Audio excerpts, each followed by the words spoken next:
আজ তোমাদের মাঝে চলে আসলাম ভাইফোঁটার ব্লগ নিয়ে। তো যেহেতু ভাইফোঁটা ছিল, তাই আমি, মা আর বাবাই বেরিয়ে পড়েছিলাম নৈহাটি যাওয়ার উদ্দেশ্যে। তাই সেই মতো প্ল্যাটফর্মে এসে আমরা উঠে পড়ি ট্রেনে। কিন্তু ট্রেনে জায়গা না পাওয়ায় প্রথমটা তো আমরা তিনজনই দাঁড়িয়ে থাকি, কিন্তু তারপর কল্যাণীতে এসে জায়গা পেলেও বাবাই জায়গা পায় না।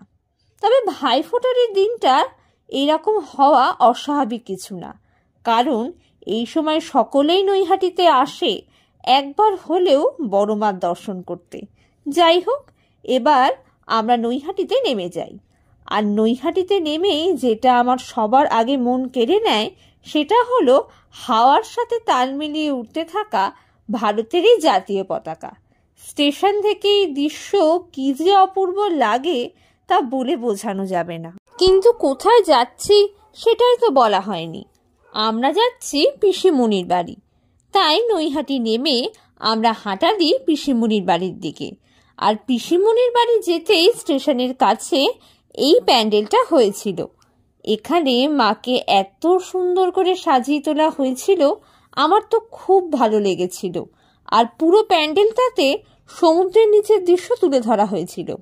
এরপর আমরা প্যান্ডেল থেকে বেরিয়ে আসি।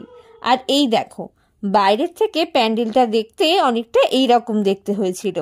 এরপর আমরা পৌঁছে যাই পিসিমণির বাড়ি। আর ছোট পিসি আমাদের দরজা খুলে দেয়। এই দেখো, এইটা হলো আমার ছোট পিসি।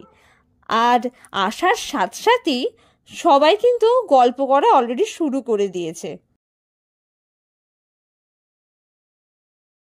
আর এরপরই শুরু হয়ে গেল আজকে যে কারণের জন্য আসা, বাবাইয়ের ভাইফোঁটা।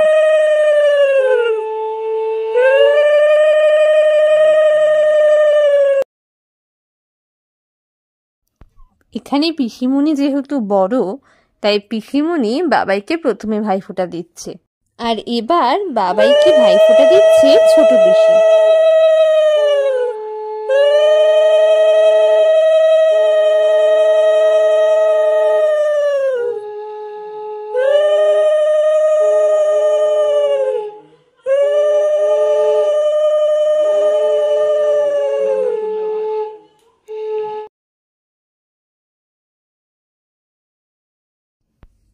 আর বাবাইয়ের ভাইফোঁটা শেষে লুচি আলুর দম দিয়ে জলখাবার সেরে আমরা বেরিয়ে যাই সেই কাজে।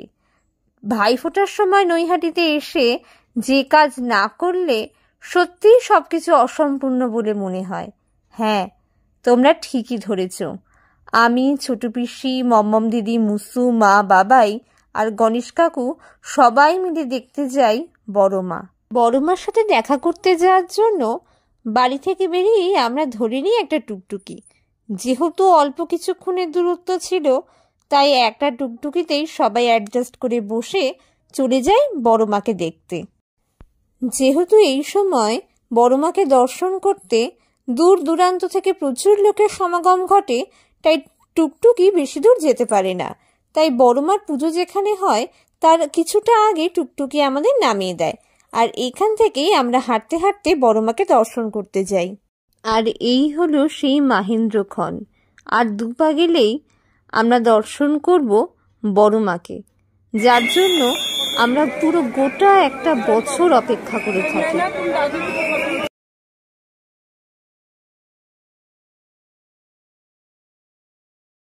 আর এই দেখো, এই হলো মার সেই অপরূপ রূপ।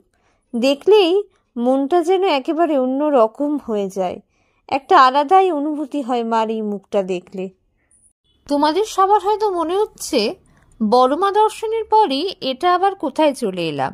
আসলে হয়েছিল কি, বড় মার কাছে এত মানুষের সমাগম হয়েছিল, ভিড়ের মধ্যে মা বাবাই একদিকে আর আমি, মম্মম দিদি, ছোট পিসি সবাই অন্যদিকে চলে গিয়েছিলাম। একটু ভয়ার্থ পরিবেশ তৈরি হলেও বড় মা সবই ঠিক করে দিয়েছিল। মা বাবাই অন্য দিক দিয়ে আর আমরা অন্য দিক দিয়ে বাড়ি ফিরি। আর মা বাবাই যে দিক দিয়ে বাড়ি ফিরেছিল সেই দিকেই এই প্যান্ডেলগুলো হয়েছিল। তবে এতবার মাকে দর্শন করেছি, এই ঘটনা আমার সাথে এই প্রথমবার ঘটল। আসলে এবার একটু বেশি মানুষেরই সমাগম হয়েছিল মায়ের কাছে। মাদের ফেরার পথে যে কটা ঠাকুর পড়েছিল মারা সেইগুলো দেখেছিল, আর আমরা চলে এসেছিলাম এদিকে কিছু জিনিসপত্র কেনাকাটা করতে। জিনিসপত্র কেনাকাটা করে বাড়ি ফিরে এসেই দেখি পিসিমণি বাবাইয়ের জন্য এত কিছু আয়োজন করেছিল, আর বাবাইও এখানে খেতে বসে গিয়েছিল। আর খাওয়া দাওয়ার পরই একে একে শুরু হয় সবার বাড়ি ফেরার পালা। এখানে এখন ছোট পিসি বাড়ি চলে যাচ্ছে, আর আমরা এসেছি ছোট পিসিকে একটু এগিয়ে দিতে। আবার একটা গোটা বছরের অপেক্ষা, এর মাঝে দেখা হলেও এই দিনটার মতো আনন্দ মজা যেন আর হয় না।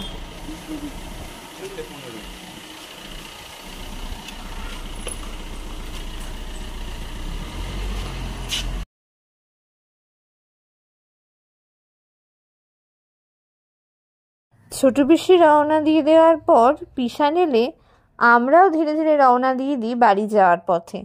মুসু আর মমম দিদি আমাদের এখানে এগিয়ে দিতে এসেছিল। আর বাড়ি ফিরেই বাবাই জ্বালিয়ে দেয় লাইট। এবার দিওয়ালিতে আমরা আমাদের বাড়িটাকে এরকম করে সাজিয়েছিলাম।